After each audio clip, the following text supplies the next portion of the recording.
ഹലാലായത് മാത്രമേ വാങ്ങിക്കൊണ്ടുവരാവൂ.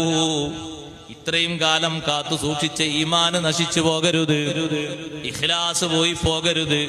ഫല്ലൻദുർ അയ്യുഹാ അസ്കാ തആമാ, ഹലാലായി എന്ന് പൂർണ്ണമായും ഉറപ്പുള്ള രീതിയിലുള്ള നല്ല ഭക്ഷണം ഏതെന്ന് നോക്കിയിട്ട് അത് വാങ്ങിക്കൊണ്ടുവരണം, അതേ ഭക്ഷിക്കാൻ പറ്റൂ. എവിടെയും ശ്രദ്ധിക്കേണ്ടതും സൂക്ഷിക്കേണ്ടതുമാണ്.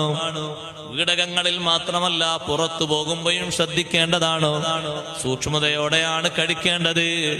കഴിക്കുന്നത് മോശമായാൽ തഖ്വ കുറഞ്ഞു പോകും, ഇഖ്ലാസ് കുറഞ്ഞു പോകും. കണ്ടില്ലേ, ഇജാബത്ത് കുറഞ്ഞു പോകും, സ്വീകാര്യത കുറഞ്ഞു പോകും. എത്ര ആളുകളുണ്ട്, നബി സല്ലല്ലാഹു അലൈഹി വസല്ലം തങ്ങൾ പറഞ്ഞില്ലേ, എത്ര ആളുകളുണ്ട് അവരുടെ ഭക്ഷണം ഹറാമാണ്, പാനീയം ഹറാമാണ്, ധരിച്ചത് ഹറാമാണ്, ഹറാമിലായിട്ട് നിറഞ്ഞ ജീവിതമാണ്.